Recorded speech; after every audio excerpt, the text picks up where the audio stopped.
Good evening, ladies and gentlemen. On behalf of Athea Drama Group, it's a great pleasure to welcome you all. Special welcome to our friends in drama groups from Vaughan, Ballyhahil, and from Banog. You're very welcome. I hope you enjoy our interpretation of Sharon's Grave.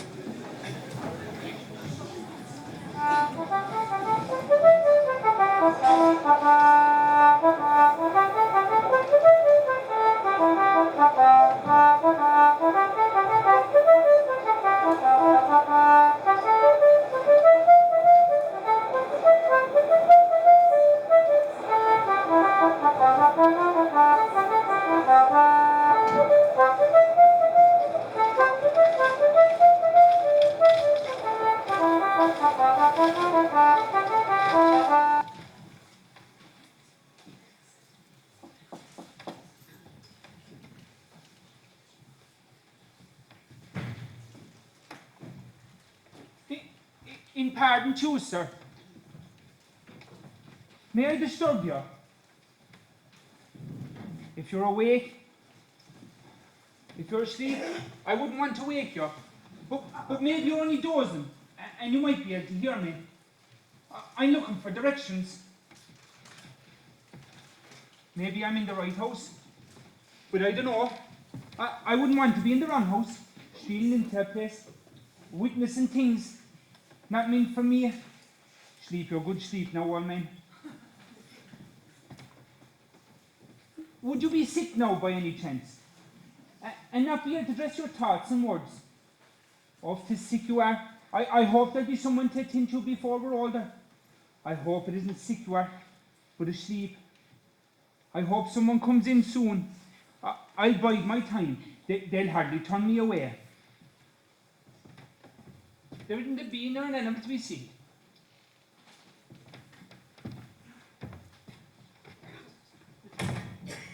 Who are you? Oh, hello. My name is Padder Minogue. Padder Minogue? There's no Minogues in these parts. I'm not from these parts. Is this the house of Donald Conley? It is. Would this be Donald? This is Donald here in the bed. He isn't well. I thought he might be sick, all right. Do you want to sit down? Do you know what? I will. There's a fall of ground. From here, all the ways down to the sea, I seen it from the door. 'Tis a happy place and a wholesome place to live in. There's no air like the sea here. I'm sure you can hear the sea here all the time. At night above all. The sea is all around you. We live in a headland here. I seen that from the rise of the ground. There isn't too many houses hereabouts. And did you come far today? From Carrickhead. A good journey. You must have business in these parts. I tell you, I'm a journeyman thatcher. I heard that there was houses in the townland about the wind that needed thatching. It is early in the year now for thatching. Work is hard to come by. No harm to try here first. I seen the thatch on this house from the road. 'Tis rotten in every quarter. I heard in the next townland over, Rossiern I think they called us, that I'd find a few days' work in the house of Donald Conley. Should they never said a word at all about there being a sickness in the house? Oh, should they never say that? 'Tis a pity you came so far with a false account. But sure, while you're here, you'll drink some tea. No, don't bother yourself. You've enough to be thinking of. No, I'll be making it anyway. I've a brother Neas, and he's out carting seaweed with the pony. Oh, that's good to have someone in the house with you, especially with sickness in it. Did I tell you in Rossiern about him? Your brother? Yes, my brother. No, there was no mention of him. His name wasn't drawn down one way or the other. And did they say anything about me? No. Only that the house of Donald Conley would fall if 'twasn't thatched. Oh, looking for customer, you. Sure, as I was saying, a man in search of work will go all roads to come by it. What did they say about my brother Neas? There was no mention of him. And why do you ask the second time? Neas is strange. He's a good worker, a great worker, but he's a small bit strange. People here in Baltaven are saying he thinks of nothing but women, day in, day out, nothing but women. They don't know that he will wash the ware for me after the meals and he'll dress the beds. All they say is he's mad for women, which is a lie for them. And is there no women in Baltaven? There's no girls here, only myself. And is there any men? A few. And all would marry if they could. But there's no women of my age. The famine swept most of them away years ago, and the ships took the rest. What sickness does he have? The heart. 3 different attacks he put over him. He was anointed yesterday by the priest. And the doctor said there isn't much life left in him. And the priest, what did the priest say? That he wasn't long for this world, and expected any minute. The Tegadeses and all of us. He looks to be a good age, Doc. A life lived is no loss much. Oh, sure, no loss to you. True. Do you do anything else but touch? Oh, I do all kinds of work. They gives me a good diet, and a fire to warm by, and a bed to sleep in. And are you married, man? No, sure. Travelling from one parish to another. Sure. No woman wants a man that can't sit still. Stay sitting. That's Neas now bringing the pony. Don't take any notice. There's no harm in him, only foolishness. Stay sitting, and I'll put that bag out of the way. And why are you looking out? No harm intended. If I should go now, just tell me. Wait and have the tea. Sit down now, or he'll be asking questions about you. Surely you have a mouthful of tea and a fork full of cold meat. Or maybe you're afraid of things you don't meet. Oh, not that I'm afraid at all. But I'd hate to be the cause of upsetting the house by staying a while. Oh, there's no fear you'll do that. And a sweet plate of bacon will give you heart for your journey. God, you make me feel hungry now. Does he know his father's bad? He does, in a different way from ours, but he knows something's wrong. And he's worried from that. And did he ever give you any trouble? Oh, not him. Anything I ask him to do, he will do. He's always so helpful. Not him, but there's others that are always making trouble. On a Sunday, Neas goes down to Carrickhead, and he goes hiding about in the cliffs. If the sea is wild and making noise, he come home half deaf, and you may as well be idle as try to talk to him. And if the sea is resting, he come home saying things to himself, strange things. He talks of the wind and the sea and Sharon's grave. Some men are like that, from thinking too much about women.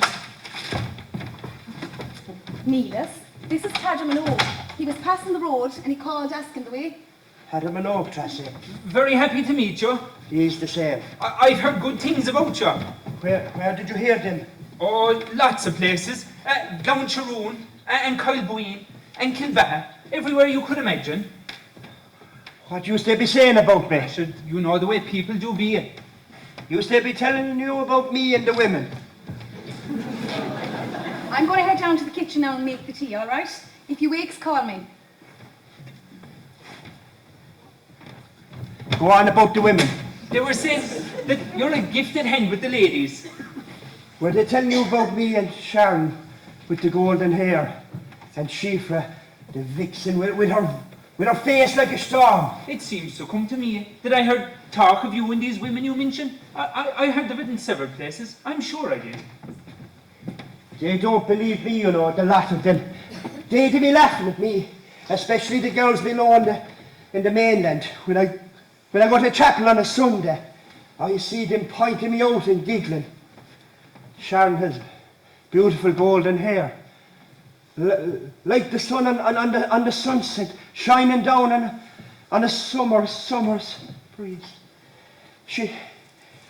Her skin is white as no milk, and her voice is sweet and rich like a thrush. Did you ever see her golden hair? No, I never saw her golden hair. But of course, I know the way a girl's hair be, and I could imagine what Sharon's would be like. What did you hear of it? I've forgotten most of it now, but I remember to hear that it was brighter than gold. Shifra is a little demon.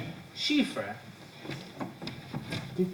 Did you see Sharon's grave when you were coming up here? No. Did you ever hear tell of it? What about it? You never heard tell of Sharon's grave?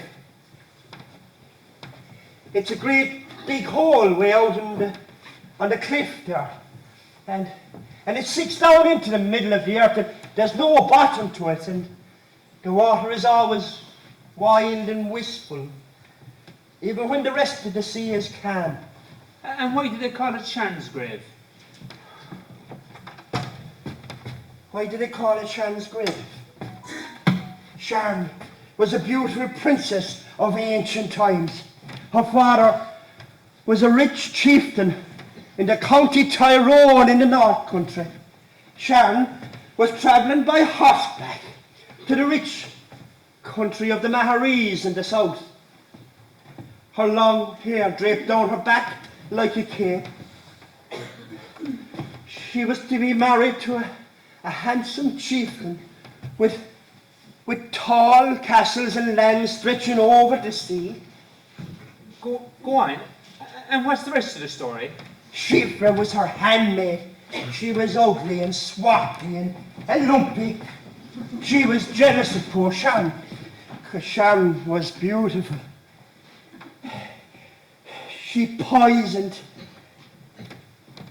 the warriors of Sharon's father, and Sharon had no one to help her. Poor, beautiful Sharon. And as the horse was crossing the great hole below, Shifra whispered a spell into his ear, and the animal reared and jumped into the hole with Sharon upon his back. God, that Shifra sounds like an evil creature. And did she go on then to wed the young chieftain herself? Oh no, indeed she did not. For as Sharon was about to jump into the hole, she made one last gasp to help herself, and she grabbed onto Shifra's girdle and brought the wicked woman down with her. And that's why it's called Sharon's grave.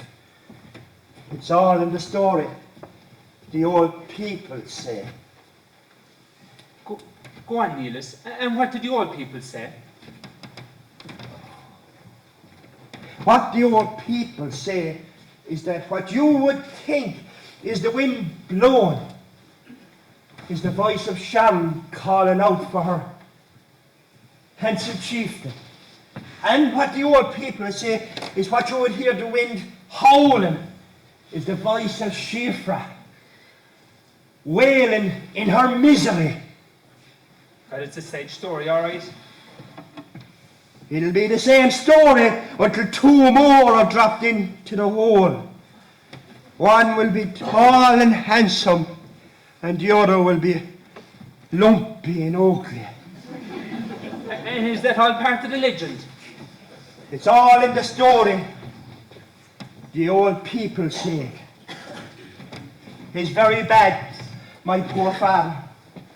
With the fine days coming now, Neas, he'll improve. The fine weather is a great cure for all forms of sickness. The banshee was heard crying over Balchavine last night. I know the cry of the banshee because it makes a shiver inside your ear. The last time the banshee was heard around here, my mother died a few days after. God grant her a silver bed in heaven.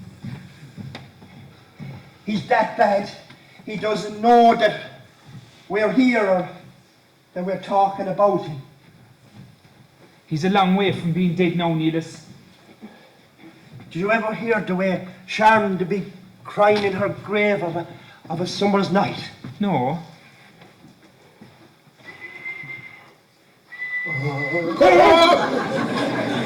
He stormed Tressie. He gave a moan out of him. Oh, it was nothing. Same as always. He lets him moan out of him from time to time. He's so weak in himself. Is he long ailing? Oh, this long time now.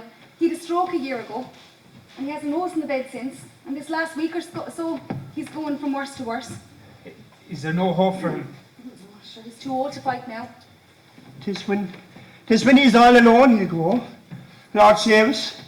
He'll be all alone when he'll be called down into the caves, and he'll be going around and around, and he won't know where he's going, and he'll be going down and down, and he'll never. Neas, don't talk like that. You know what happens when you talk like that. You'll be crying, and you won't be able to sleep. Stop it now, Neas. It's in the night he'll go. He'll creep up and he'll steal him away like a fox.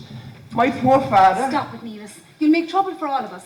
Stop it now. Will you go down to the kitchen and wet the tea? The kettle is boiling. You're a gift for making the tea. Come on, Neas, a creep. Go on. Go on.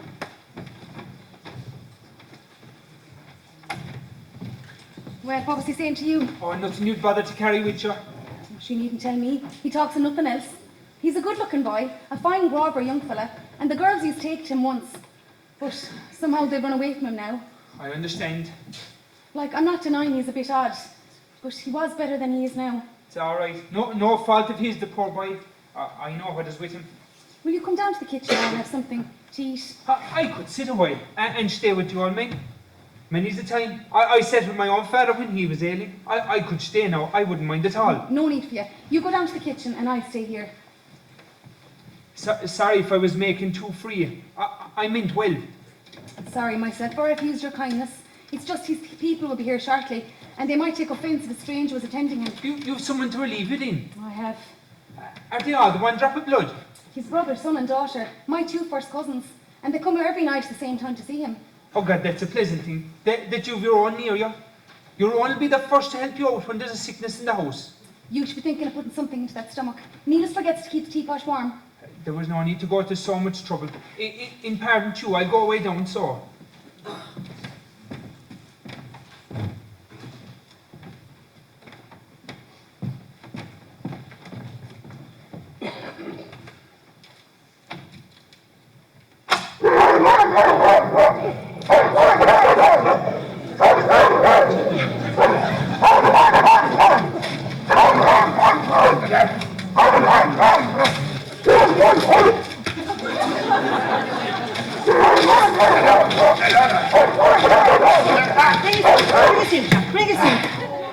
Daisy, will you go easy? You're always hurting me. No one in, Jack. No one in. Sassy's out, Daisy. Come on, bring us near the bed, Jack. Bring us near the bed. Are you listening, Joan, eh? Are you listening? Will you straighten, Jack? You'll have me inside the bed with you next. Are you paying heed, Joan? And wouldn't you die for yourself? Wouldn't you die and not be keeping God waiting? It is the devil is waiting for him, Jack. How will you go easy, Daisy? Into your uncle. Come on, put me on the table, Jack. Put Oh. me on the table. Oh. Will you take me to the morning back? Easy, Will he last long, Daisy? Oh, can't be soon enough for me, Jack. Frightful black garden, keeping the whole country waiting. Do you know what? He's only holding out for spite, Jack. He's our uncle, Daisy. You can't be talking about him like that. Would you die for yourself? Wouldn't you die and not be giving us all dance in attendance on you? I heard the voices. I knew who it was. Well, wouldn't you have a word to welcome for us anyway? We aren't the supers. Well, I'm sorry if I sounded the way you said. Especially when you come here every night to see him. Oh, God, there's no harm in us. We praises everyone we meet along the roads and we don't say anything to anyone. Isn't that right, Jack? Oh, that's right, Daisy. That's right. He's not well this evening. Oh, he was praying all night for him. Jack here said a pile of prayers. Didn't you, Jack? I did, Daisy, I Jack's did. guts rumbles when he says his prayers. I say, didn't you, Jack? Did you, Daisy? Will you have a cup of tea? Ah, now, Tracy, you know it wasn't the tea that brought us. I'm the kind of woman now that if I wanted tea, I'd ask for tea. And sure, you never have the tea for the breakfast and the supper. Well, what brought you then? You know that thing we were talking about before, Tracy, now don't be tricking your cousin. I told you before, Deasy Conley, that I wasn't going to give ear to such a thing. When the old man here die, I say when he die now, the best thing for you to do would be to come over to my father's house where you'll be safe with your own people. Did you know that the country is crawling with villains and lads that'll be looking at women in the hopes of catching them? They'd put you down on that floor in a minute and they'd go across you. Well, with Neas in this house, who would bother me? But you won't be here, Tracy, my little June. Won't you be sitting over at my father's hut? And they all up, and they bringing you cups of tea and letting you lie in the cold mornings. Well, with Neas in this house, who will bother me? You can go home, Deasy. Here you'll be like a queen there, with my father telling you a story, and my mother tending to every need. And your Jack here will be breaking the hospice behind to give you comfort. Tell her, Jack. That's sure I'm no good at explaining now. You won't know the life you'll have. Jack will be up early. Jack! Aye, that's right, Daisy. Jack will be up at the first light of day bringing in mushrooms for your breakfast. And when the weather is warm and the water is low, he'll be catching the white trout for you. Did you know that we killed 4 pigs in the 1 year? Think of the pudding and pork stew that'll be frying for you. And you'll have your cut off every flitch off the ceiling. If you don't go home and stop your crosstalk, I'm going to call him a dogs out of the guard to you. I wouldn't like to be you now, Tracy, when that old man here dies. With Neas here with me, I'll have no one to bother me. Jack, would you take her down to Carrickhead someday and give a buck jump and fire her way out into the sea? Or would you get a nice girl and make a marriage bed for yourself? Sure, the weather will be getting too warm soon for marriage, Tracy. Now mind her now, Jack. She's only trying to come between the two of us. A brother and a sister. 2 out of the 1 litter. Now, wouldn't you go away home? I won't go on. Put her up on your back, Jack, and carry her out of here. I won't go on. I've no legs to be travelling the country with. I'd be cursing and crying at night in bed because no man will look at me. I've got nails to my flesh because no man will talk to me on account of my dead legs. I'll go easy now, Daisy. You'll give yourself a fit. I won't give myself a fish. I'm not going anywhere. My father promised me this place to be mine, and it will be mine. What does she want with a house and land and cattle besides? What does she want with it when she has no notion of marrying herself? Will you just close your mouth? I won't close my mouth. When I was 14 years of age, I was thinking of boys. Thinking I was then, and thinking I'm now. And thinking I'll be for the rest of my days, unless I have a house and land to bring men to me. Close up and go, Jeezy Connie, and leave us alone. But I see, Jack. I see I see. Do you know what? I have black teeth, but I have the most beautiful gums. I can't sing all, but I can hum like a honeybee. Jack, are you going to take her home, or will I bring in the dogs? Sure, if I put her up in my back now, Trusty, she'll kill me with the buck and she'll give me gun over her. Would you not be said by her now, Trusty? Would you not go over to my father's house and stay there and leave her here and she'll get some old man that'll satisfy her? Be said by Jack now, Trusty, be said by him. Jack here now is as sound as the tar road you be walking on.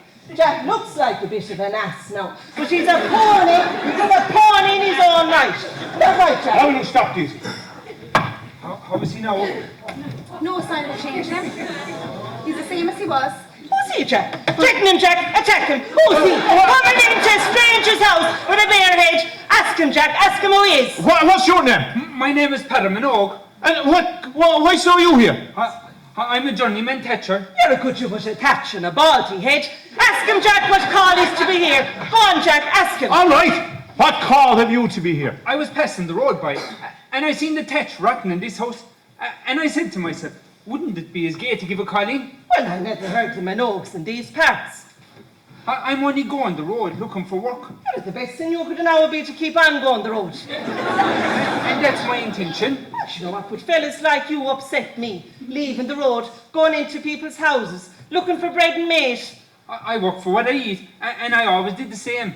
You've the look of a man who never had the fill of his belly.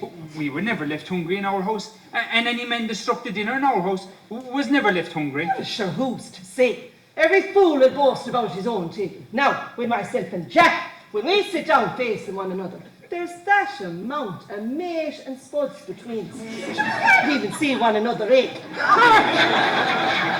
Maybe if you want to be having a wash before you go, there's a bucket of water on the hall table, and there's a towel hanging about it as well. Maybe a wash should do no harm. Well, the house will be alive with fleas after him. But he doesn't look that way. He's as clean as you. Do you hear that, Jack? Do you hear the way she's regarding her sister, Jack? Wouldn't you leave her alone? They're calling him now, Chassie, but he won't go. But when he goes, you'll be coming over to my father's house, and then we're going to be putting Neas into the home. The home? The home, Chassie. Will you let me talk? Will you let your poor old cripple talk? Why do they all be against me, Jack? This is the way it is now, Chassie. When the old man here die, our father is going to give him a good wake and a funeral. And that's right, Jack. Oh, he said it all right, Trusty. He said he'd buy 4 firkins a porter, and he'd buy a gallon each of whiskey and wine, and he'd buy the dearest coffin in the town of Lenamore. And sure, then I'll come over to this place then, and I'll find some old man to marry me. Because I must have a man to marry me.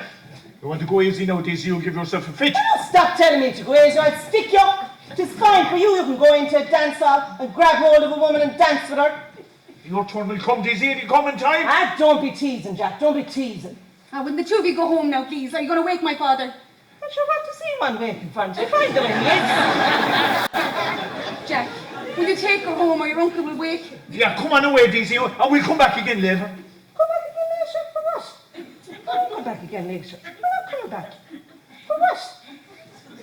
We're not coming back later. No, this is the way it is now, Trassie. We're not coming back later. You're going to come over to my father's house. That's it. When he's dead, in the bed. Do you know what? Do you know if I have any feelings at all? Is that it? You think I've no feelings at all? You're all telling me to come away, Daisy, and go home, Daisy. I see the lads over in the strand near Carrickhead, and I see the big mountainy farmers, and they're galloping like stud horses through the shallow water, dragging their women after them. Is it how you think I don't notice? And you know what? I see the young lads, and they have looks of longing over the young women, and I know what they're thinking, but none of them is thinking of casting an eye over Daisy Conlee. And what harm? I'd be fonder of a man than any one of them. I'd mind him better than a child, and I'd give in to every wish he had. I'd polish and shine his shoes till he was black like the crow's wings. And in the evening, I'd wash his feet and I'd cut his toenails. And I'd give in to every wish he had, as long as he'd come in to me the evening and we could talk about our troubles and the small parts that came up during the day. Would you die for yourself? Would you die all Would you have no pity for an old man? Can you see that my father is dying and have no consideration for him? Just see that, Jack. Just see that, Jack. Come here to me, you. I'm not afraid of you. I'll fight you. Come here. Just see that, Jack. I'll fight him. It is you that should be in a home. Have you lost leave of your senses altogether? Can you see that my father is dying? Jack, will you carry that sister of yours? Take her home, push her into her room and lock her away from all of us. Do you hear that, Jack? Do you know what she's saying about your sister? Do you know what you'll do now, Jack? You'll put me up in your back line. Are we going home, Daisy? We're not going to go home. Put me up in your back till I attack her. Daisy, you can't do that. You can't do that. Sure, Tracy's only a girl. And if we hit her, we'll be in right trouble. She'll have the law on top of us. And if we hit him and kill him, then it was me that'll hang, Daisy. I'm not going to hang for you. I'm not going to hang for anyone. I'm not going to dangle at the end of any rope for anyone, Daisy. I'm sorry, Daisy. Upon my soul and conscience, will you please come on home? They'll be wondering what's keeping us here all night. All right, come on, we'll go away home. Put me up in your back. Now, Tracy, I'll take no more nonsense from you. When he's gone into the trench, I'll be over here, and you better have your clothes ready and packed. Come on, Jack, put me up in your back. Are we going home? We are going home. Come on, put me up in your back. Get a good grip, Daisy. Good grip. Well, same word with Neas when he takes a turn for the worst. Come on, Jack. Come on, Pony. Come on. We have words. We better have words. Come on. Stop calling me Pony. Come on, Jack. Come on.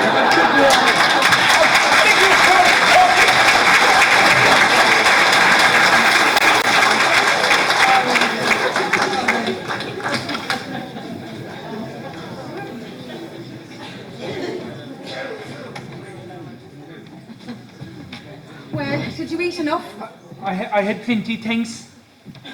Where are you going to go now? To the west, I'd say. The men will be busy there now with the fishing, and there's sure to be plenty of work. And have you people of your own anywhere? I have a brother, married with a small farm of land in the mountains.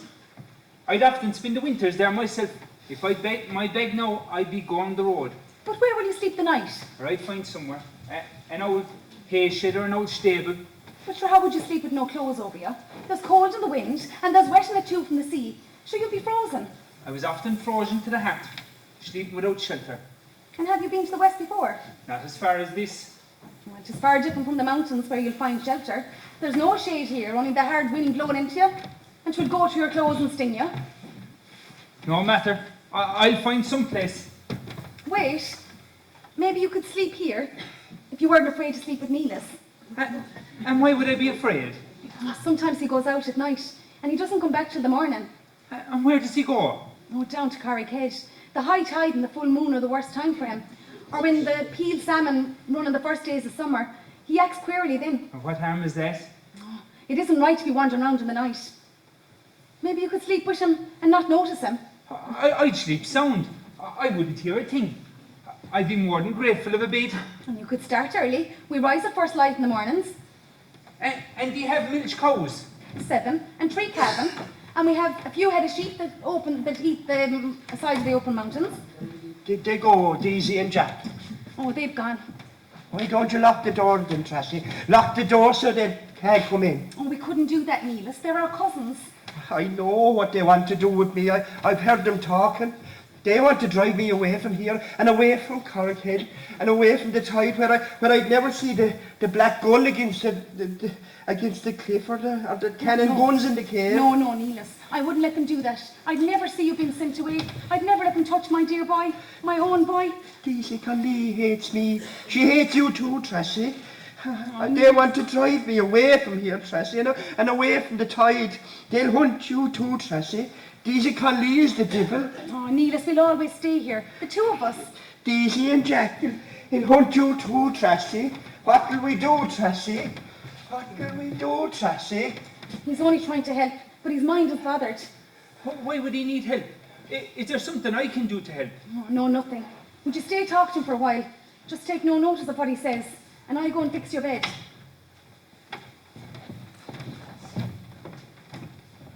Neas, What did you mean when you said Deasy and Jack would hurt you and your sister? Oh, what did you mean when you said it? There has to be something in bed for the two of you. What did you mean when you said it? Think of Tracy. Tracy? Yes, Tracy. You wouldn't like to see her hurt now, Neas, would you? Tracy. Tracy. No, Neas. Think. I'll tell you what we'll do. We'll walk out into the night. I'll tell you all about the singing finches and Glashnain in my country.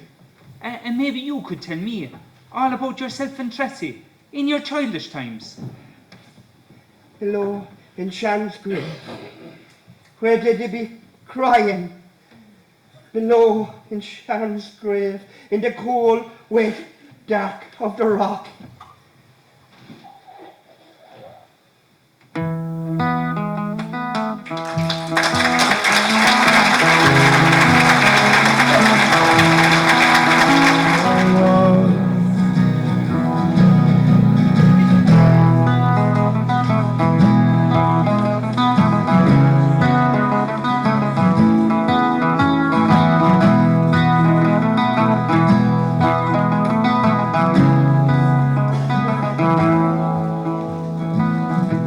You lay alone on your island, for I was too busy on me own.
What time did he die, the poor man?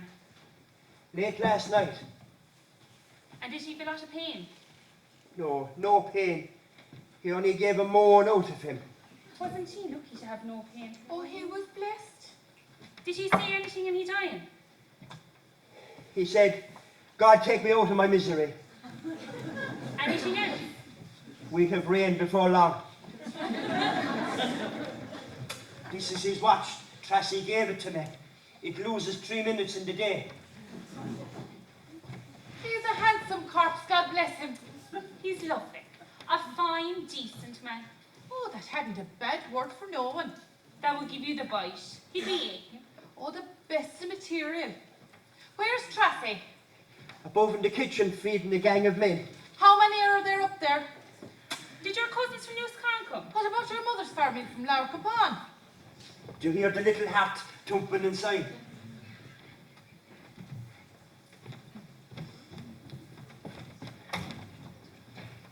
They're all looking at you, Padder, and wondering who you are and where you came from.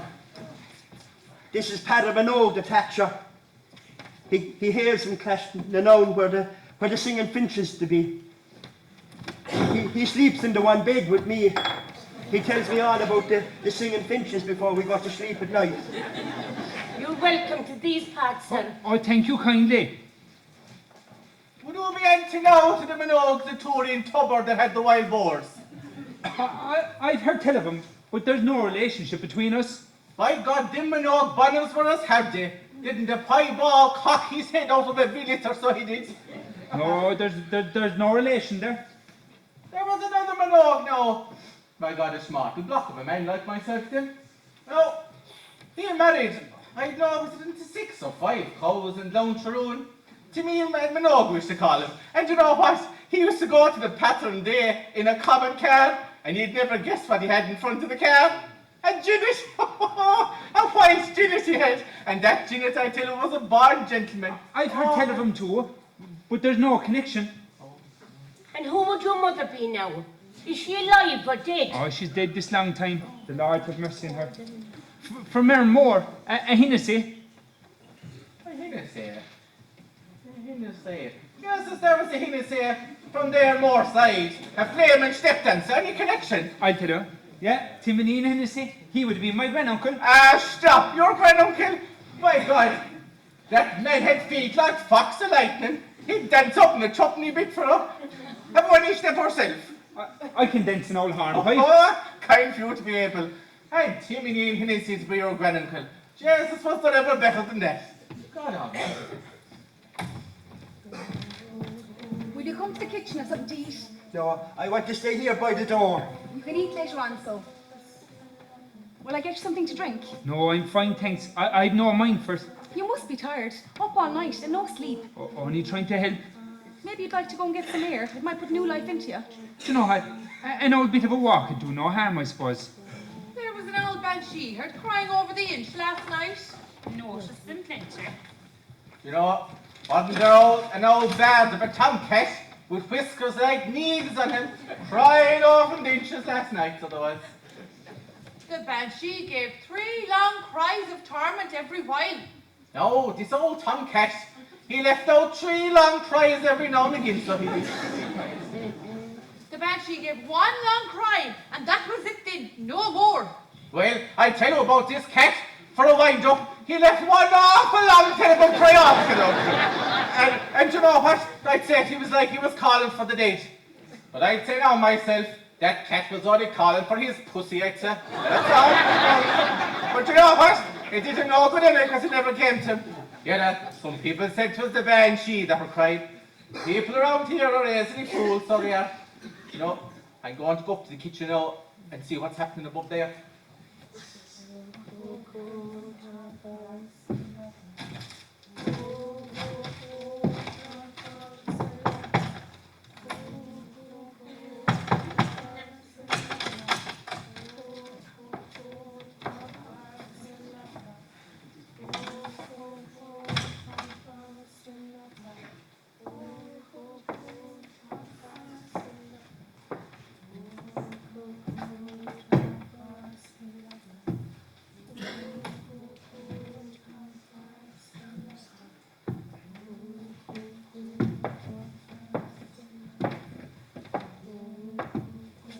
Everybody. Good evening, Miss D. Must you smoke when a man is dead? Where is Tracy? Don't try to fool me, boy. I know what goes on in that head of yours. You're not half as simple as people think you are. Where is your sister? Do you mean she's in the kitchen? Then why don't you say so, making signs as if you were dumb? And how are all you scholars, Miss D? They are not my scholars, my good woman. I merely teach them. What in heaven's name are you nodding for? If you have something to say, say it. I fancy if this poor man in the bed could speak on his deathbed, he would, and be very glad if he could. I know who's coming now. I know who's coming now. Whatever do you mean? It's Deasy and Jack. But how do you know? I know by the weight of Jack's feet carrying Deasy.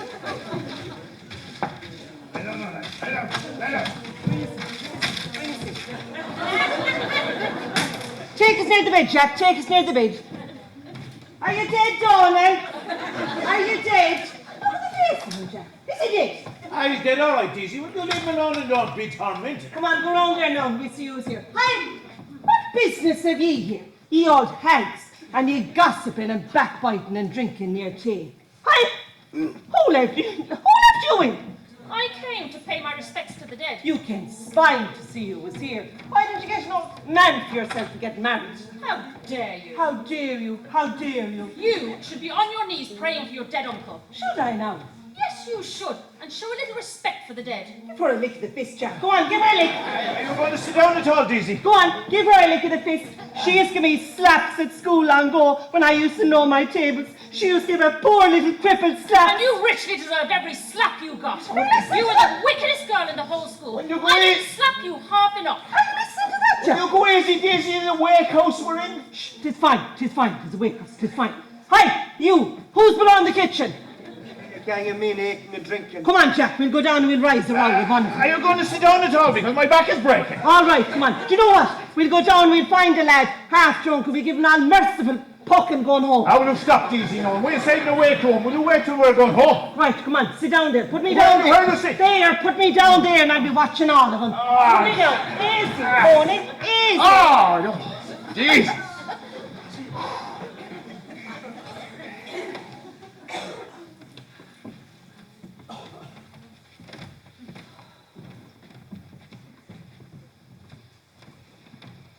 St. Patrick, St. Jude, come to greet us. St. Anthony, St. Martin, come to greet us. St. Joseph, St. Michael the Archangel, come to greet us. St. Luke, St. Matthew, come to greet us. St. Anne, St. Bridget, come to greet us. Holy, holy, Enough! In the name of God, enough! Then I might be well gone home by the time that crowd arrived. He had the queerest looking, that's a face that I ever witnessed in all my life. Would you ever give over and stop annoying that poor man in the bed? You'll answer for your sins yet. What you expect me to do? Start screaming and roaring and tearing hair out of my head in clumps? You are to be pitied. Can't you at least stay silent in the presence of death? Now listen to that, Jack. Now listen to that. Do you know what I'm going to do when I'm dead, Jack? Will I tell you? What's that, Daisy? When I'm dead, Jack, and my face is the colour of limestone like your man there, I'm going to send word ahead to the townland of Keane to nail Keane the concertina player. I'll have 14 fiddlers playing at my wake, Jack. Oh, but there'll be whiskey in barrels, and we'll be drowning in port, and we'll poison half the parish with drink. And you know what? We'll get a ladder for her, and she can be sitting on top of it, and she can be watching us all. Would you come? Ah, you'd come. Say you'd come now. Sure, no sport being dead if your puss wasn't looking at me.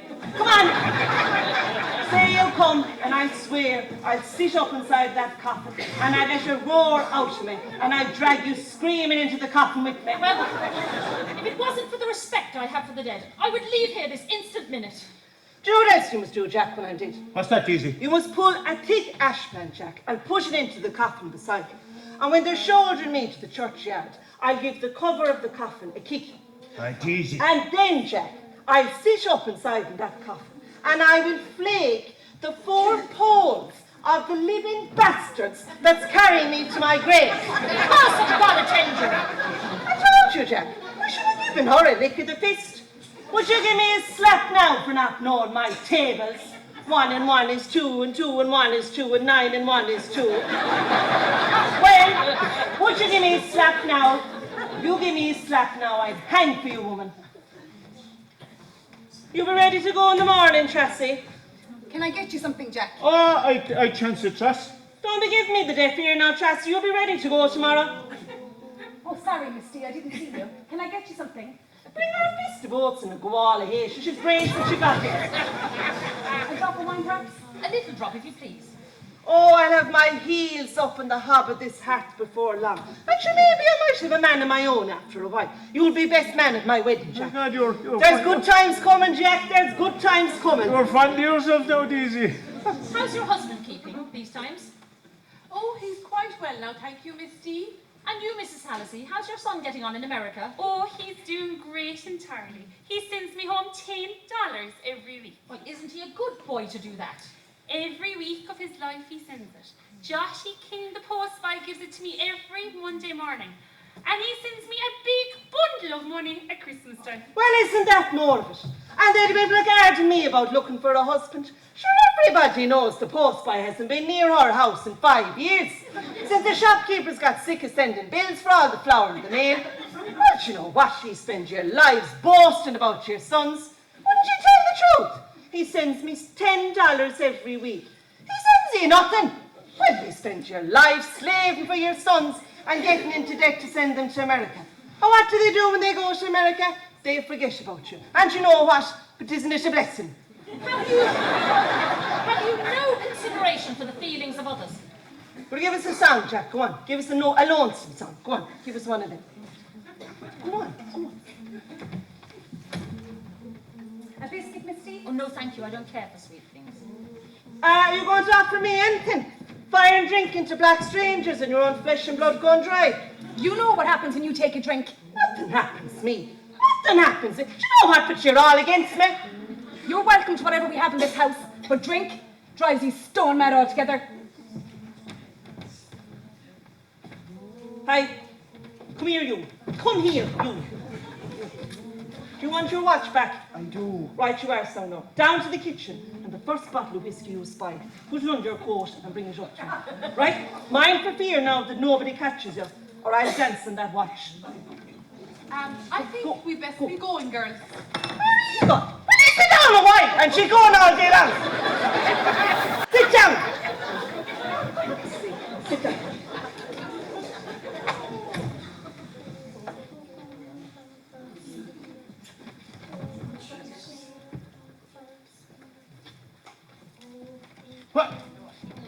What did you tell him to do, Dizzy? Oh, cock-a-doodle-doo, Jack. Oh, cock-a-doodle-doo. What are you after putting him up to, Dizzy? Nothing at all, Jack. Soon we'll find out soon. Come on, Dizzy, you got to tell us, come on. Do you know what, Jack? But it's going to be a great year for Hay. It's going to be a great year for Hay. I hope you haven't put that poor boy up for any mischief. Good God, Dizzy, I sent him out for a gallop to loosen himself up a bit. God, Dizzy, you're a holy fright, you are. If you put that poor simple boy up to any mischief, God will visit you for it. And we'll have the kettle on for God if he comes.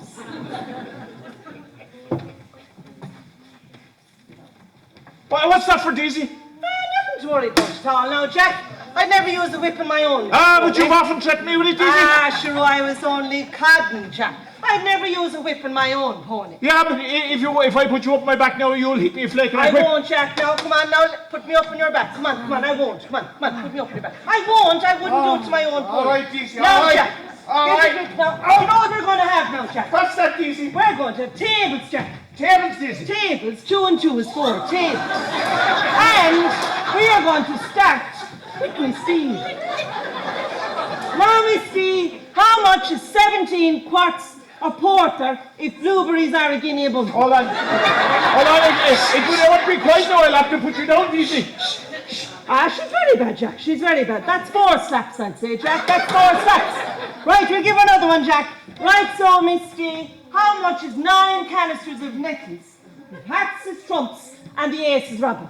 Will you get away, you cheeky Jeez, Jack, she's very bad. That's definitely 4 slaps, Jack. Do you know what? We'll give her another one, Jack. We'll give her another one. Right, but this time now, Jack, we'll have to give her the 4 slaps, because we can't have no favourites. Right now, Misty, if you left water flowing into a bucket, when would it be filled? Jesus, Jack, she's very bad. Come on, attack her, Jack. That's 1, 2, 3, 4. Get out, Jack. Why, fucking bastard. Now, Jack, chance the old scholars over here. Oh, easy, Dizzy. If we don't be quiet now, I'll have to put you down. Yeah, but don't put me down. Come on now, Jack, we'll chance the scholars here. What do they know, I wonder? Come on, come on.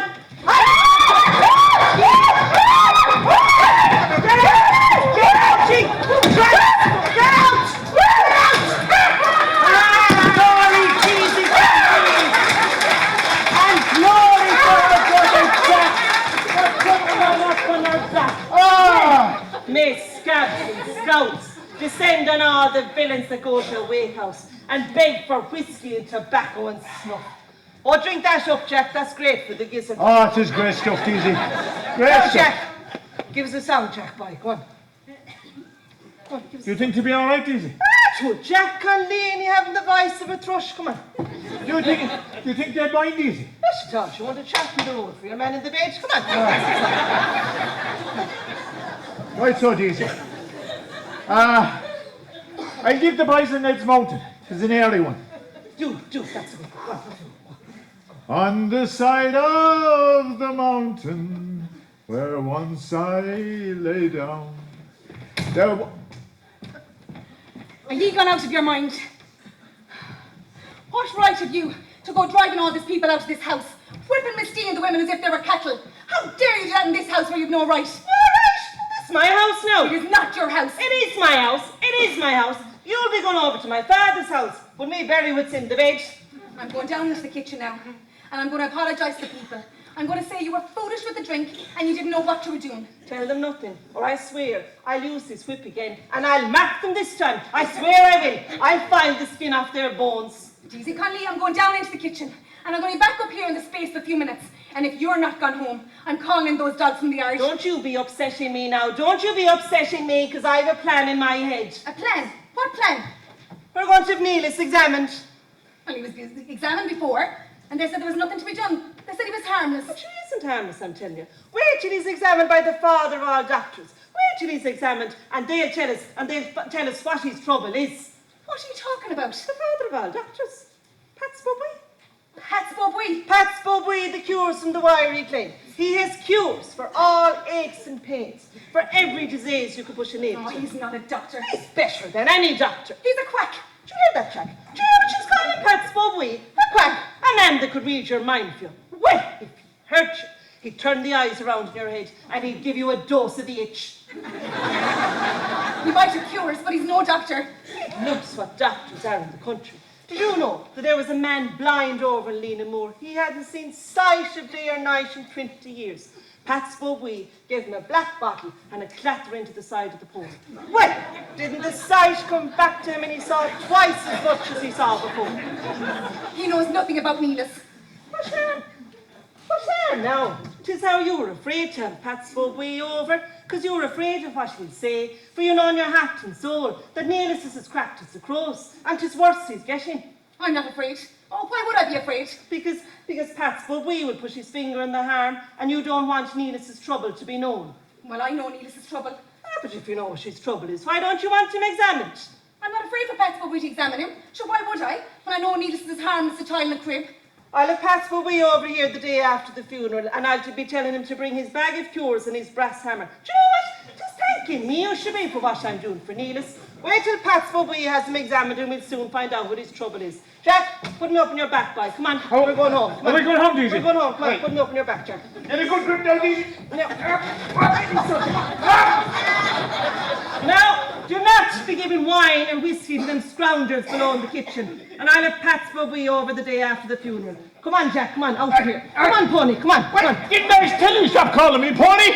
All the people in Baltimore will be calling me Pony because you never stop. Yeah, it isn't a pony or at all, but a horse. Come on.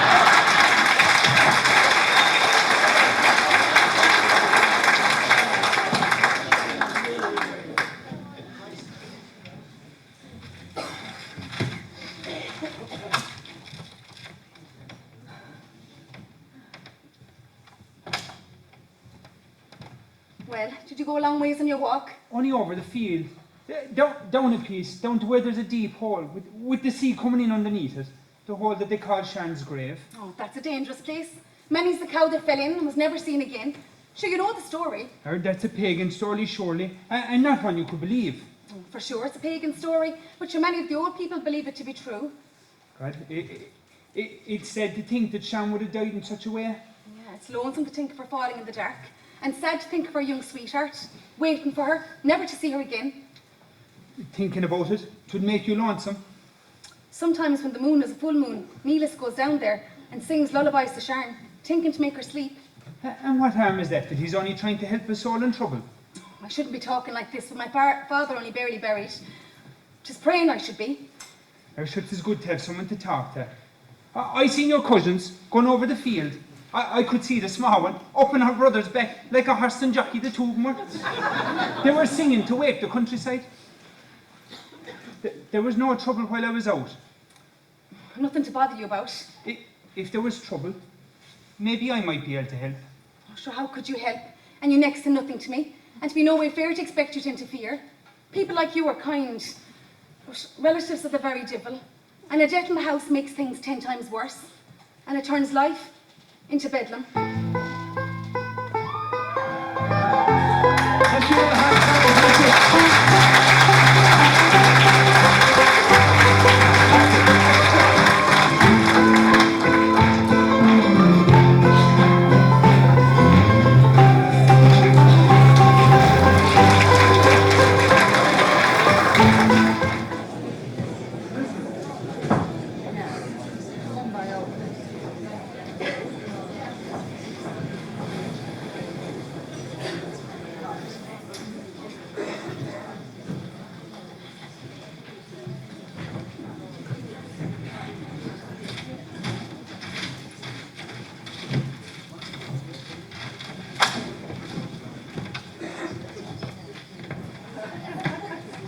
Well, what's the day, June? The day is holding up fine. There's a dry wind from the sea, and there's no rain likely. And did you see Neas?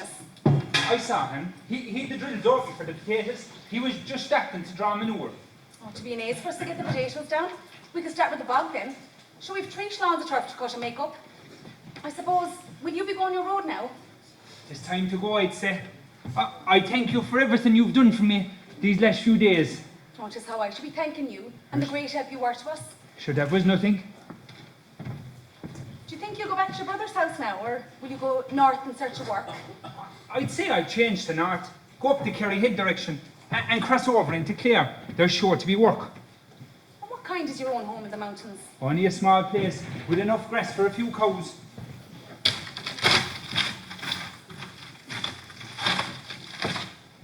Is your brother the older of the two of you then? No, I'd be the older. My mother would have died after he was born. Oh, God rest her. Shouldn't the place be yours then if you're the oldest? I'll tell you, 'twas willed to be by my father. And how is it then your brother has it? He married a girl he was fond of, and had nowhere to take her. So I gave the place over to him. And did you not think to marry yourself? I thought about it often enough. But there was no one I was ever fond of. Wasn't it foolish to give away your house and your land and your cattle? There's always a place for me there. My brother's a good brother, and his wife is a kindly person. Did you ever think of doing anything else besides thatching? No, I'm best at the thatching, but I wouldn't turn away of a day's work of any kind. Well, there could be work here for a few weeks. Maybe longer if you'd like to stay. And we'll pay you what we could. Or there'd be no need for payment. I'd be happy out to work for my keep. And why is that? 'Tis a nice place to be in. Well, there's plenty of work. Well, there's plenty of work, and then there's the crops and the corn. No matter, I'll get used to it. What's the name of the place you come from again? Glashnanane, Glashnanane. That's a nice name. the stream of the birds. I know. Are there many birds there then? God, 'tis a great place for the linnets. And you could hardly count the swarms of finches. 'Tis the first place you'll hear the cuckoo.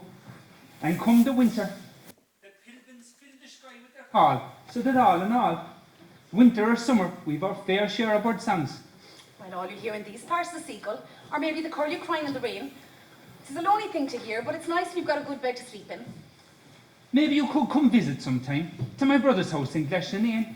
You could bring Neas. He'd love to see the finches. Maybe someday, when the weather's fine. Although it is nice here too in Carrickhead in the height of summer.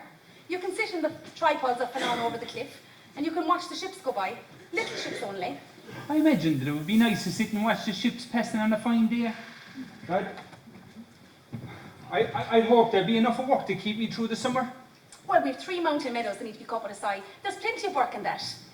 To settle in, she'll stay for Tamil. If you want me so, I will. It'd be good to have you. There's plenty of money to meet in the poolings of the stream near the meadows. And a man with a good net and a head on his shoulders wouldn't want for salmon. Oh, God, it wouldn't be my first time poaching salmon.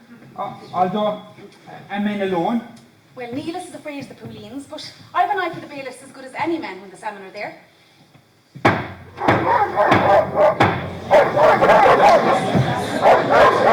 What could that be this early hour of the day? Maybe 'tis Deasy Conley and her brother.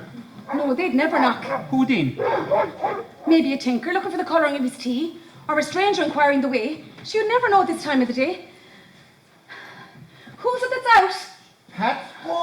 from the wiry glen. That's Bobby with his bag in his back. Oh, Pat's Bobby. Deal in looking for Neas, he is. I've heard tell of this Pat's Bobby. This is the man with the great name in him for the cures.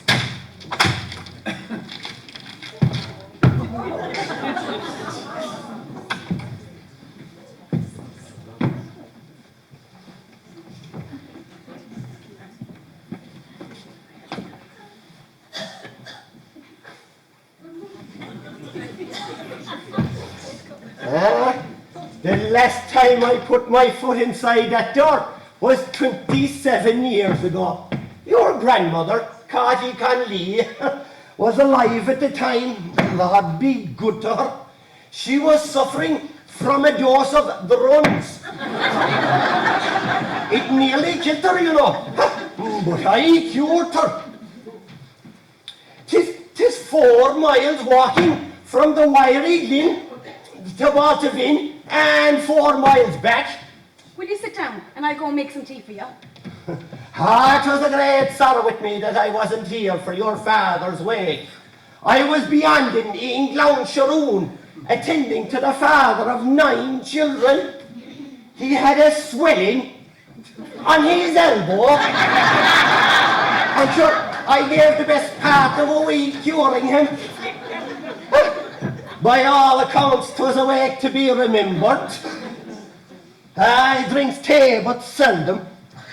There was great boasting in Baltavin about the whiskey that was brought to this house. A man was hurt to say, 'twould take a week to drink it. Well, we've whiskey left if you'd care for it. I should have asked you that in the first place. You think very poorly of us here now in Baltavin, the small respect we show you. I'll go and get you some. I won't be long. What name have they for you? My name is Peter Minogue. What keeps you here? Oh, there was a date. What is this? But a long rest beyond the door and no more. What is this? But a slipping away until we gather again. You say your name is Peter Minogue. I say my name is Pat's Bobby. I am Pat's Bobby with my 1 yellow cow and my cures. But who are you? I'm Peter Minogue, the thatcher. But what keeps you here? I stay here, only for Tracy Conley. And you tell me, you stay here only for Tracy Conley, huh? Did you ever get pains? No pains yet. I thank God for that. Where is the boy of the house? There's no boys here, or no girls either.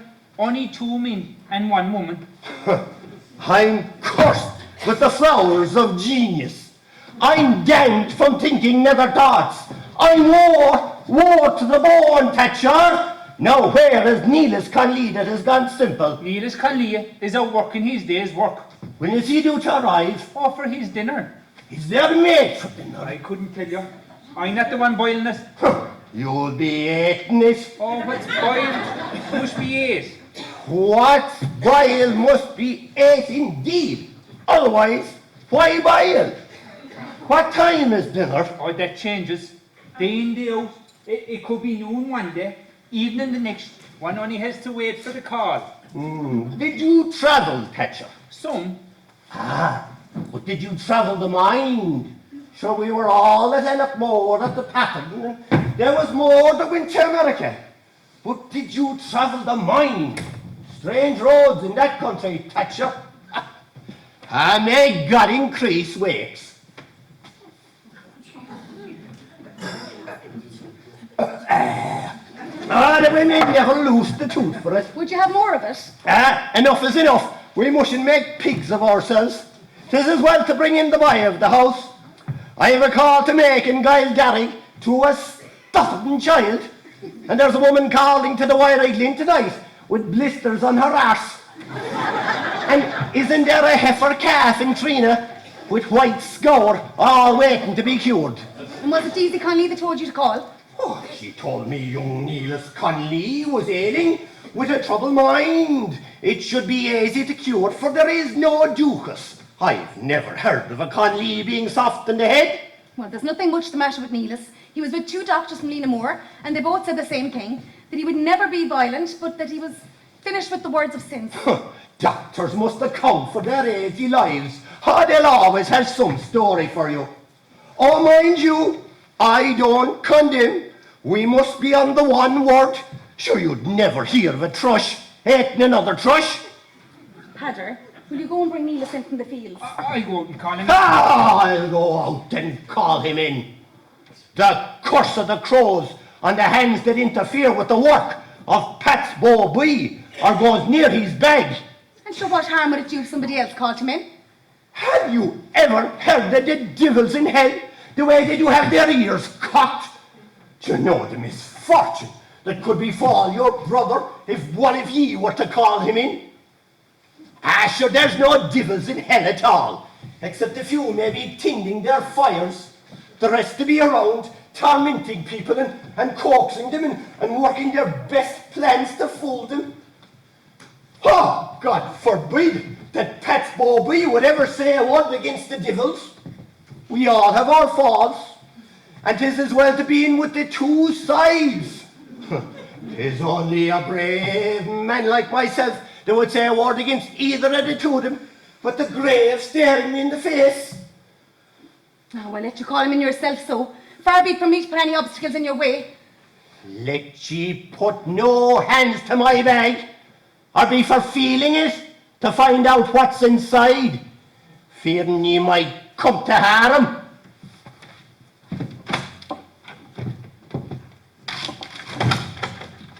Tracy, What is it? do you think that Pat's Bobby or what is in his bag will cure a person or ease a troubled person? What I mean is, Neas is the way he is. 'Tis delicate the handling. A man should want to know him well. Sure, there's a great name out of him for curing. Maybe, but sure, who's to cure a troubled mind? Oh, sure, there's no harm in attempting it. Sure, I know as well as I know my own two hands that Neas is harmless. And why do you allow Pat's Bobby to examine him? Why do you allow a man like that decide what is before your brother? Because I know there's nothing up with Neas. I'll be leaving Baltabin tomorrow, or the day after. But sure, I thought to hear you say you're going to stay for a while. I don't hold with what is going on here. I don't hold with Bobby or your cousins Deasy and Jack Conley. But sure, I'm doing the best thing I know. There's nothing in that old bag except bottles of water and cut rushes. But sure, there's a great name out of him for curing.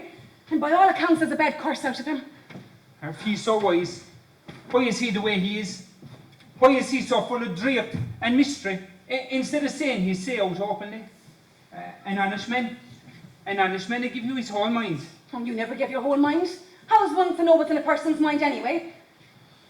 How do you mean? How do I mean? Only you were a stranger first, and now I don't know what you are for sure. Just that I was a little bit bothered by you. And why would you be bothered about Neas? Or about the cures of Pat's Bobby? Why would you be troubled at all about what goes on in this house? Or why would you be troubled to stay when you're so well used to the roads? Or what private things of your own keeps you under the one roof for so long? I stay here. I stay here because you were pleasant and not so full of pride when I first put my foot inside that door. Oh, so is that what brought you then? A chance of bed with sheets, and a chance of putting your feet under the table 3 times a day, with no worries of the road before you? I was hungry often, and many's the time without a bed, but many's the men, without a home to go to, would find themselves in the same tangle of trouble. 'Tis nothing to a single man who has no one to worry about him. You have a free life, and it's fine for you to be so. I travelled every road on the west coast, and I'd never spent more than 2 nights under the one roof in the same house. The urge not to remain was in me. I've spent the best part of a week here that I've never done before. And why do you give so much time here?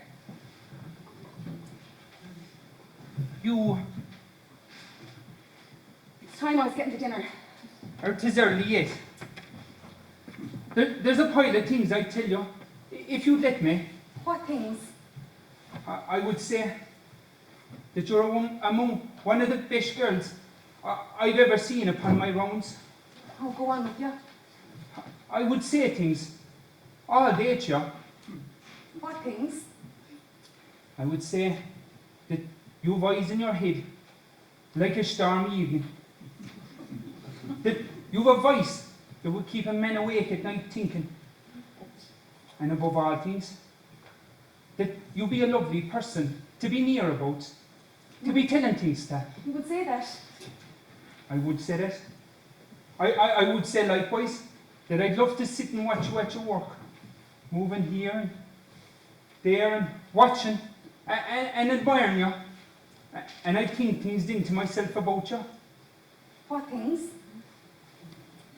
Things maybe you wouldn't like. Only a miser would keep a nice thought. If you want to hear, so here it is. I would think of the beauty of you. And the way your eyes do be. And how I give my heart and soul to be lying down in your bed and to be holding you and feeling your softness against me. 'Tis too sweet and hurtful to think of it. To think of the lovely body under your clothes and to think of the cold wintry nights when we be whispering together in a room with no one else in it. Oh, you should not say that. I'm a man, haven't I? You're a girl of rare niceness, with pretty waisture and neat your form. If I'd say another thing now, I'd be telling lies. I've a terrible longing for you. Grown worse lately. Grown worse every time you look my way. Oh, it's wrong of you to be saying these things, and my father only barely buried. They're dead, aren't they? And won't they always be dead? What would you have them do? Rise up out of their graves and be changing the pattern of things that are alive and with us? Oh, Tracy, I'm sorry to cause you such hurt. I know the feelings you store for your dead father, and I'm wake for your sorrow. But I swear, I'll have the life of Davy Conley if she comes into this house again and frightens you. I've seen the look of fear in your eyes, and I let no one frighten you. Oh, it's temper now. Temper's what it is. What else is a man to have except temper? I will, and I'll tear the heart out of Jack Conley if he lays a hand on you. I will, I promise you. I'll have the life blood of the two of them if they make a fool out of your brother Neas. It was not my place to interfere. But there's too much thievery going on here, and I'm not sing dumb when I see it. I never thought to see such temper in you. You're a devil with temper. I'm worse than the devil. I'm a man. And I wouldn't like to tease you, Padder. Now I have your hands, and God forgive me for being a coward. I haven't the courage to see what is in your eyes. I have to hold you against me, Tracy, for I want to keep the picture of what is happening now with me. Oh, it's a joy to hold you, Tracy. A pure joy. Oh, Padder. Oh, monument deal! But this is a great wall of an idiot. 4 times I caught him, and 4 times he hung his head. Come up here, you grommelogue, says I, for a finish. But there wasn't a hummer out of him then. So I caught him by the sleeve of his coat and brought him here. Does he be like this always? Well, there's no harm in him. Doesn't he know I have people to cure in other parts? You'll have to give me the use of this table here. Oh, listen, Pat spoke weak from the wiry again, Neas, and he's only trying to help you. Oh, he has the wild eyes of his grandfather. What are you going to do for him? You will all leave the kitchen now, barring myself and the boy. Too many times, rogues and scoundrels have stolen my cures and made fortunes for themselves. What would we want to do our cures? Should every small bean in the country is aching for the knowledge I contain. And when they can't have it, they'll have curses pouring down on top of me. What harm? If it makes them content, I bear no hate. You will all leave now. I have work before me. Come on! This is no place for common people.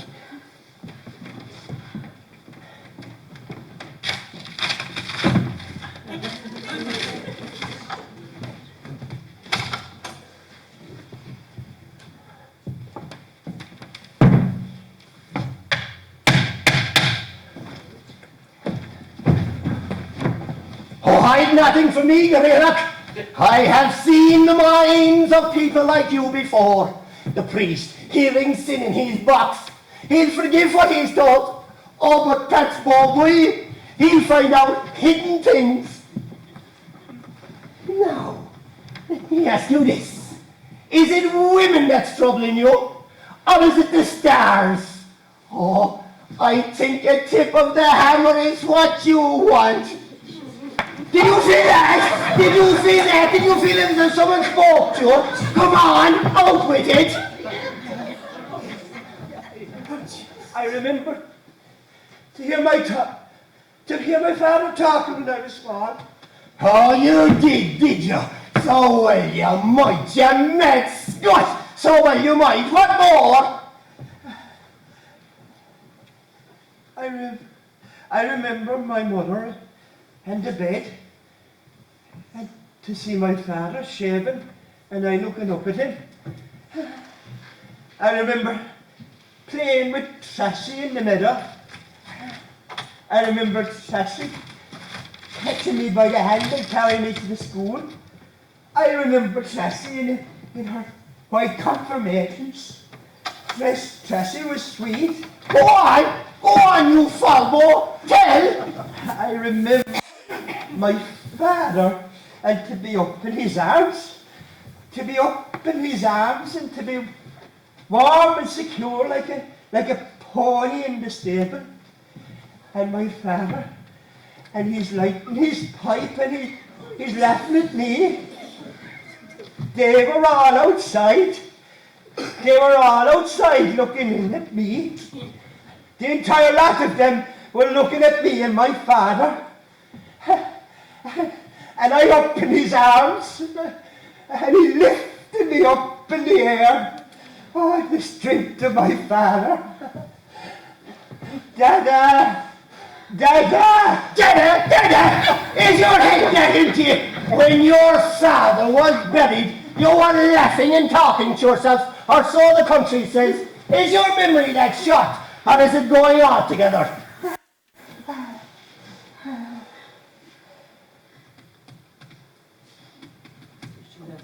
The rain is belting off the black rocks below, and the white horses are rearing in the sea, and Sharon is all gone, and Shifra is screeching in the belly of the wind. Oh, Lord God, in your fine house above us, with angels and saints attending you, will you give me patience with this fool, who is 7 different types of a fool? Oh, come away from your angels and saints, and give ear to the words of Pat's Bobby, and tell me not to tamper with the mind of this bolus. Leave Neas alone. He is to be examined, and he will be examined. No man interferes with Pat's Bobby. Father, maybe we should leave them alone. Come on, we will go up to the room and bolt the door, and I will work my cures in peace. Your cures without this. I will work my cures with nothing at all. Up to the room, you come! Minogue, from the bogholes of Glashnanane, put my hammer from you, or your hand may waste. Ha! They say that Glashnanane is a hive of thieves.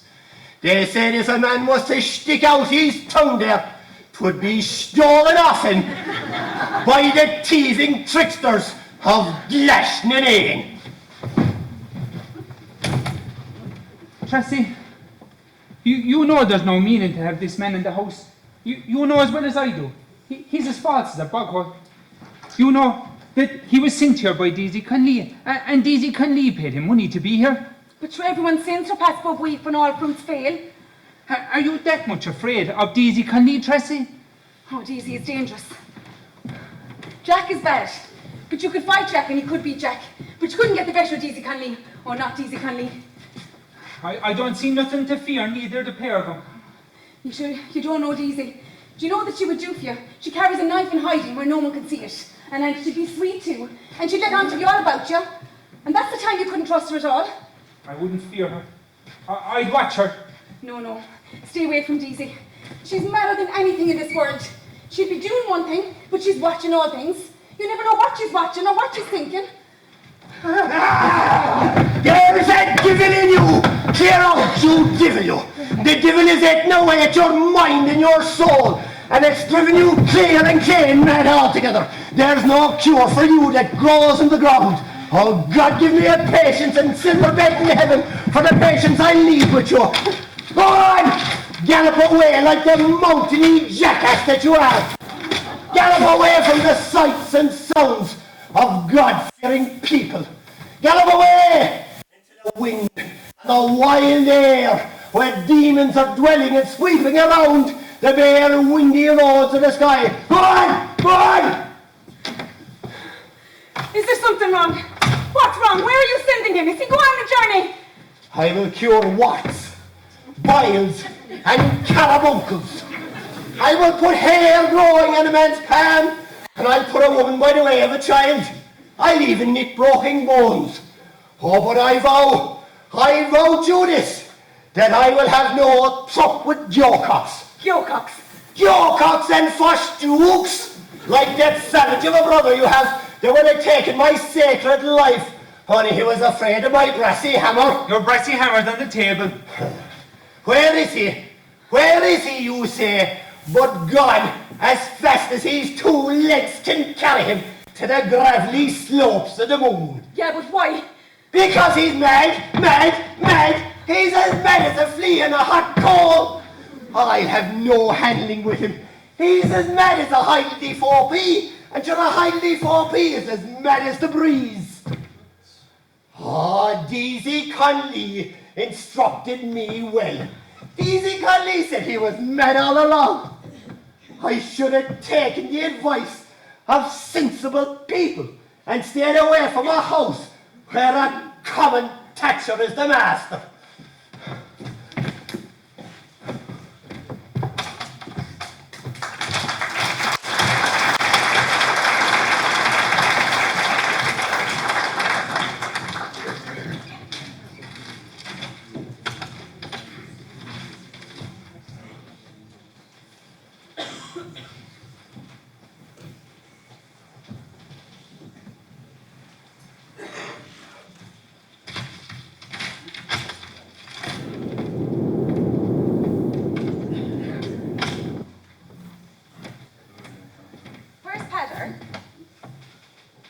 You to be kissing him and he does be holding you.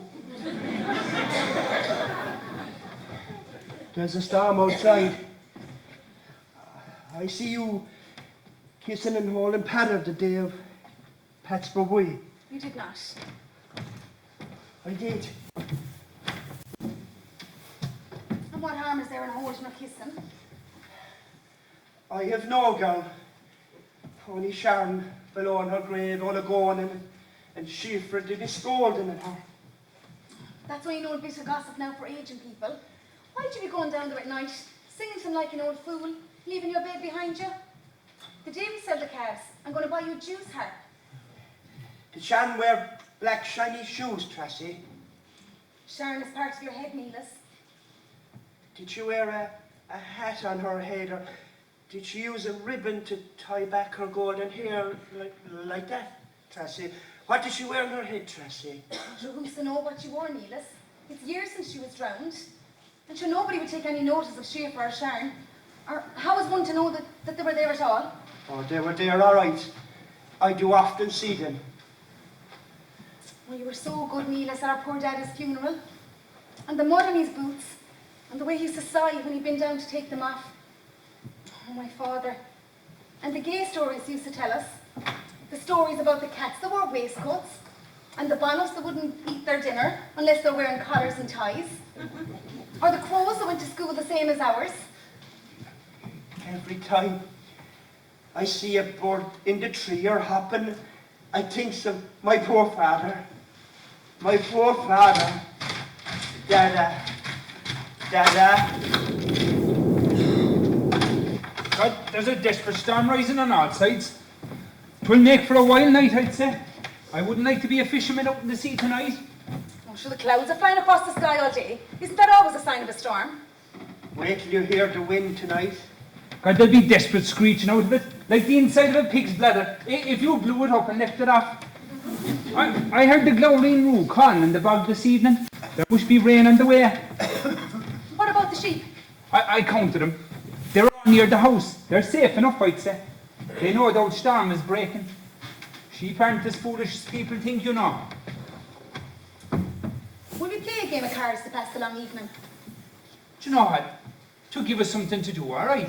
What games do you play in Baltivine? Beggar thy neighbour and 110. I'll go get the deck now from the room.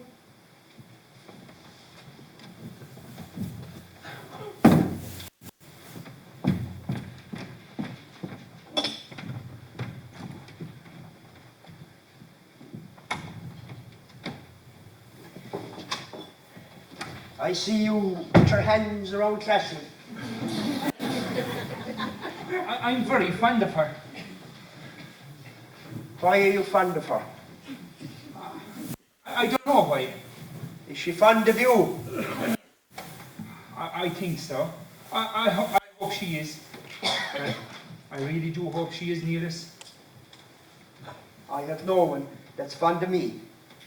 Tessie's fond of you, man. And Sharon and I fond of you. Easy Conley isn't fond of me. Don't mind easy Conley, Neas. Conley.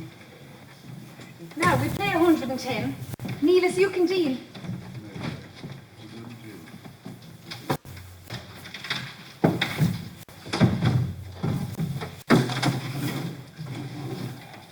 We play for pennies. I chance 20. I pass. Pass too. Oh, it's hard to beat Neas at 110. He's a great brain for following the cards. Who's coming now? It's them. Easy and Jack. I go by the wave of Jack's feet. Merciful God, are we having such peace? Bring us. Well, would you have a look at the faces of them, Jack? There should be no gambling in a house where their death is flying in the face of God. You should be ashamed of yourselves. Gambling and cursing and arguing over money, and your father roasting below in the halls of hell. You'll have no luck for it. Will I put you down, Deasy? Go on, easy. Come on, you're grumbling like an old woman. Easy, Paul. Easy. Sure, I'm after going over to the Wellington to meet Pat Bobby, and then I over to the town of Lenamore to meet Mackie Flynn about the motor, and now I'm after coming back here at all. I've got to get no peace or ease at all from you. You'll be ready in the morning, Tracy. Ready for what? Ready to put your feet under you and leave here. Are you mad? Not mad, but in earnest. Myself and Jack now, we walked all the way to the town of Lenamore. We were telling the civic guards about Neas. And they said now that the best thing for him would be to have him locked away. What lies did you tell the civic guards? I only told them what was true. You told lies, I know. You better take no notice of her, Tressie. Well, will you listen to the lying tramp of a Thatcher? Put me up on your back, Jack. Shall we kick the stomach out of him and we dance in his guts? Peter, will you go down to the stalls and check on the cows and make sure they're all right? And pacify the pony as well. She's afraid of storms. That's right. What about her? Padre, I'll be all right. Go on now. I'll call if I need you. Take the side of a wandering villain that would murder us all in our sleep. Why do you always put in the heart crossways and Neas? And he's never done anything to you. Because he's a blasted nuisance that should be put under lock and key. Myself and Jack were in the Wiry Glen this morning, that right, Jack? That's right, Deasy, that's right. We were talking to Pat's Bobby. The poor man isn't a bit well after his visit to this house here. He swore in his oath that Neas is going to murder us all in our sleep some night. And he swore in his oath there's no matter in Ramadan from Donegal to here. Isn't that right, Jack? That's right, Deasy. How much money did you give him? Money? Money for what? What's she talking about money for? If I gave him money, that I might be as dead as my Auntie Noni in the grave or my Uncle Pa that was murdered by the Turkish in Salonika. If I gave him money. Money for what? How much money did you give Pat Bobby to say that Neas was dangerous? Ah, Jack, she don't know what she's saying at all now. Do you know it's violent she's getting now? And it's that rat spawn of a Thatcher has this whole house upset. I was talking to a man in the public house in Lenamore. He said you couldn't be up to them minogues, that they were the greatest tribe of pretty snapping dogs from Fildara to the salt water. Jack, will you take her home, because she's no business here? That's the respect she has now, Jack, for her uncle's daughter, her own flesh and blood, and I only for her good, mind you. Deasy Conley, you're going to get out of this house now, and you're never going to step foot inside of the door of it again. I'm not going to get out of this house. I need a house and land to draw men to me. What would you do if you had dead branches for legs? What would you do if you could never feel the grassy ground under your feet, or ball to gate your ditch? Well, what would you do? That is a pity for you, but it's no fault of mine. Just clear out of here. I'm no fool. Deasy Conley's no fool, and I know my value. And if I have this place here, I'll have plenty of young men that want to settle with me. Would you condemn me for that, Tracy? For thinking the way I do? Sure, everybody knows you'd have no bother getting a man latching to you. And I swear to God, I'll give you what few pounds I have to go with your fortune. If you just give me the house here and the bit of land and the horse and the pony. And I swear, we'll go visit Neas in the fine greenhouse when the weather is warm and the roads are dry. I've my doubts about you. The way you're trying to lock Neas up as if he was mad. But sure he is mad, I tell you, and he's stone mad. Maybe it is you that's mad. Sure, how would I be mad? Sure, I'm the same as a woman of 90. I never heard anybody saying I was mad. Should they be afraid to say it? They'd be afraid of you and Jack. Ah, Jack, I've heard it all now, Jack. That is just the last of all now, Jack, the last of all. Jack, you've some special sense. Will you just take her home and clear out of here? Sure, wouldn't it be a great yes to me if she settled here? Sure, I've a pain in my back from carrying her, and I've hollows in my shoulders, and my ribs are cocked in from the pocket she gave me. Sure, I'm a pure martyr from her. Ah, hush, Pony. Oh, will you stop calling me Pony? All the young lads over the road, all go to school and said, hush, Pony, hush, Jack, come on, Pony. Come on, Pony. Shouldn't have been right, Daisy. Tracy, you'll be ready in the morning with your coats and your dresses and your hats. And we'll have the motor ready for Neas. Sure, she'll be happy, Dave, for it. Get out of here, you demon. Get out of here. I won't get out of here. There's nothing for me at home. Only an empty bed in a corner of the room. I've a mistress here yet, with my own man pampering me. I'll bring that gun down from the room to you. Well, you can bring down what you like, but I am not leaving this seat here, because my place is here. I'll call Pether. Oh, you'll call Pether. Did you ever see a paper bag blown up with wind? That is what Jack will do to Pether's head. He'll crack it open and spill his brains all over the ceiling. And then I will get this, and I will rip him open like you would rip open a sheep's belly. Now, Jack, I'm going to ask you to catch her and bring her over to me. And when I'm finished with her, she won't be long agreeing with me. Daisy, Tracy's only a girl. Tracy, you'll have to do what she says now. You'll have to go over and stay in my father's house. And if you don't, she'll come up with a plan, and you'll have to give in to her, Tracy. You'll have to give in. I won't give in to her. Why would I, when this is my place and Neas' place? And not even Deasy Conley can put us away from what's ours. Come on now, Jack. Catch her and bring her over to me. Come on now, Jack. Come on. Don't ask me, Daisy. Pay no heed to her, Jack. She'll get you into jail again, and you won't get out in a hurry. Come on now, Jack. Will you catch her and bring her over? Daisy, don't ask me to catch her. Stop with your odd Daisy. Can't you see she's putting mountains between us? Does she not know what she's saying at all? Do you not even know what the trouble our mother had rearing us?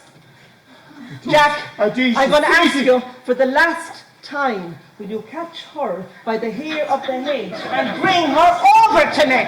Tracy, I'll have to catch you. Come on, Jack. I'll have to catch you, Tracy. You'll stay still now. Don't move, Tracy. Please, Tracy. Come on, don't move. Jack, Tracy! Come on, Jack! Jack, Tracy, will you? Jack, get him! Hold on, Tracy. Don't move, Tracy.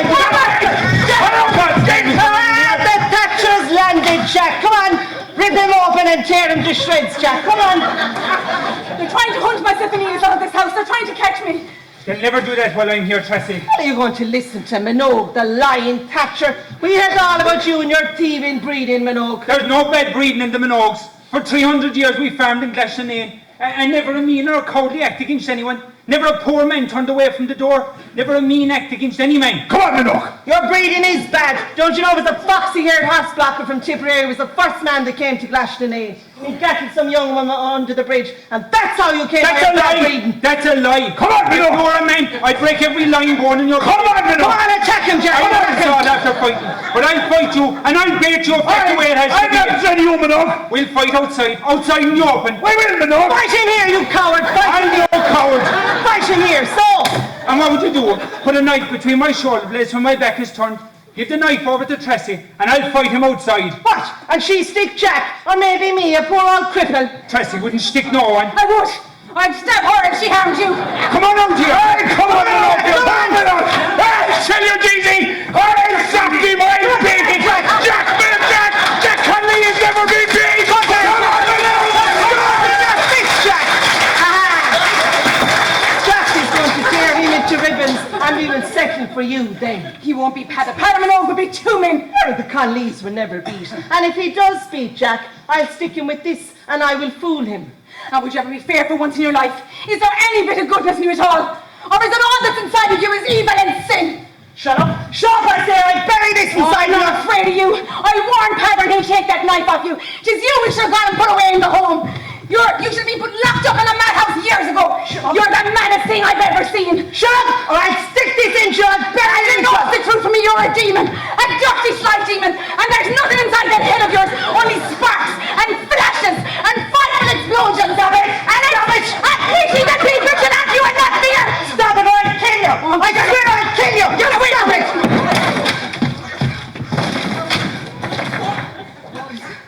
Thank God you're here, Neas.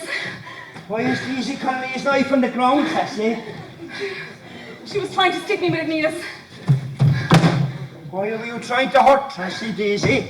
And why is my brother fight? And why is Jack fighting outside with Padda Minogue? They've nothing in their head, only killing people, Neas. Why do you want to kill Tessie? Kill Tracy? Whoever said anything about killing Tracy? I was only having a bit of sport, Neas. What would make me want to kill my own cousin? Neas, don't listen to her. She's trying to hunt you away. You'll be away from me forever. Neas, don't listen to her. Why do you want to put me in a home, Tracy? God almighty, Neas, but there's the lies she's telling. I never heard of such a thing. I wouldn't do that to you, Neas. But put me up on your back now, Neas. Do you know what, by Bon? But if I had you, 'tis around the circus I'd be taking you every day, and you could be watching the clowns and the ponies, and they're not the size of little dogs. Come on now, Neas. Put me up on your back. Don't listen to her, Neas. She'll kill us all. Don't. Kill you? Sure, I wouldn't kill you, even if I got the use of my legs back. Haven't I heard about you altogether? 'Twas yesterday week I said to Jack, Jack, we need to buy Neas a pipe and tobacco and teach him how to smoke. Neas, don't listen to her lying tongue. Don't. Will you promise not to hurt Tracy if I put you up on my back? Oh, I swear, Neas, by all the state belonging to me, Neas, I won't. Put me up now, Neas, come on, put me up. I'll put you up on my back if you promise not to touch Tracy. Get a grip now, Neas, get a grip. Goodbye. Neas, where are you going to carry her? And I'll give you the finest gallop you've ever seen. Put me down, you tumbling pocket! Put me down! Will you put me down? I take you for the finest gallop you've ever seen. Put me down, Neas, I'm a lovely girl, watch me, you Jean. Put me down, please, put me down. But I can't, Daisy. Sharon is waiting for me. And Sheafra's waiting for you, Daisy. Sharon Sheafra, he's in the mind of the devil. He's going to drown me inside the Black Sea. Put me down, Neas, please. He's going to drown me in the Black Sea. Put me down, Neas. Put me down. The finest gallop she's ever seen.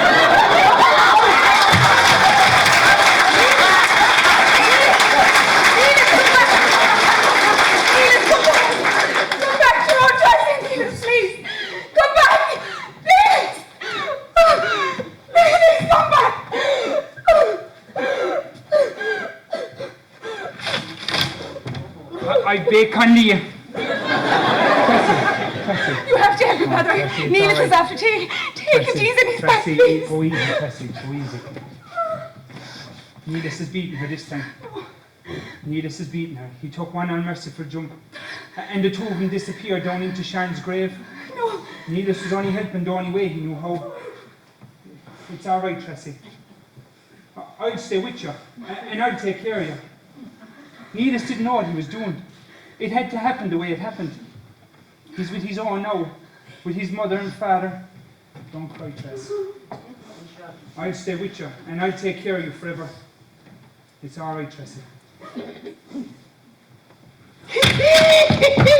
We're free at last from Daisy Conley. Did you see the way he took her? Did you see the way Neas rose like a bird with her? It was always in Neas's head to do what he done. He'll have his eternal reward by now. Isn't it a great thing to be free of Deasy Conley? You're as much to blame as any that Neas is dead. There was no way out of it. What else could be done? You're a born rogue. What have I but my one yellow cow? I couldn't be raising my hand against my betters. Get out of here. You might want me yet. We'll manage just fine without you. Will you know? He'll marry now. Won't you? He'll marry now and think you're bringing a litter of children into the world. You're well blossomed, the two of you. Maybe too well blossomed for children. You're far advanced beyond your prime. We'll manage. Will you? Who's he to talk? A short while ago he was dead set against us. Anyways, what counsel does he have? Does he have no children of his own? Who? Who's to tell? No papers to show, maybe, but they're there. You might want me, yes, when you find the days grow long and no children to keep you awake late at night. We'll manage. After ye wait for news of a sickle moon in the sky. And you must have the same soft willingness ye for love. Take her then and face her towards the first foot's fall of a flowing tide. And let ye cast all thoughts and worries away from you. But there must be a tide, and you must face the tide. A young silvery tide with giddy antics. and I'll be calling within the space of a year, maybe to cure the blocking of wind in a young thing, or to give advice about nursings. The blessings of God attend you.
Thank you very much, ladies and gentlemen. You've been fabulous. You've been a great audience. And what can I say about the cast?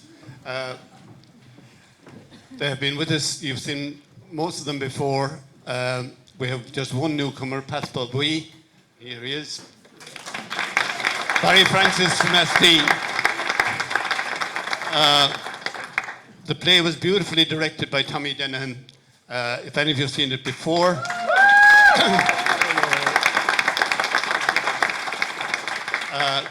It's a slightly different slant on it this time, but I think it worked very well. They've all been fabulous. Great to work with them. We're doing this since last October. But could I just mention Lal Brown, who's back with us after a long stretch.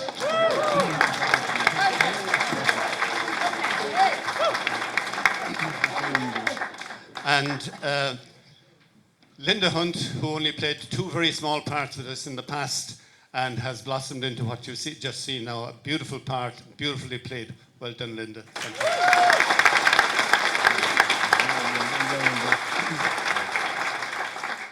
And what can I say about Deasy Conley and Bria Morgan?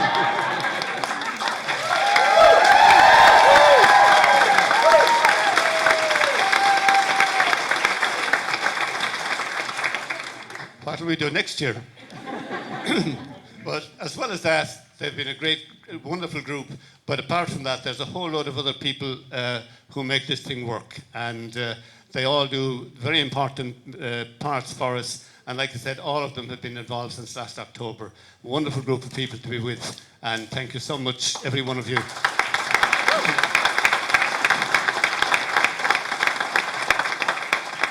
You can go now.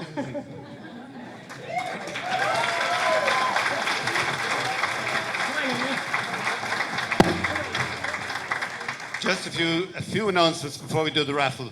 Tarbert Group are doing Finders Keepers in Tarbert on March 7th, 8th, 14th, 15th and 16th. That's starting tomorrow night, I think. And the Aubon Group are doing the field. That's Ballyhahill, Lohill. No dates yet as far as I know, but they're doing the field. Keep an eye out for that. The big one is there's a group, the Flavour of the Month Productions, and that includes Neas Conley, as you saw there, Johnny Corkery, and they're on the drama circuit. They're in Castle Island on March the 10th and in Charleville on March the 12th with the Beauty Queen of the Nan. They're doing a fabulous job in it. So if you get a chance to go to Castle Island or Charleville, that's on the 10th and 12th if you get a chance. Just to announce that our own play here, we are sold out for Saturday and Sunday. And I don't know if that's good or bad news, but we're sold out. And we'll just do the raffle now and you'll let you go home. And before we do that, could I just thank the people who sponsor us year after year, who sponsor our prizes for the raffle. Thank you very much and thank you all.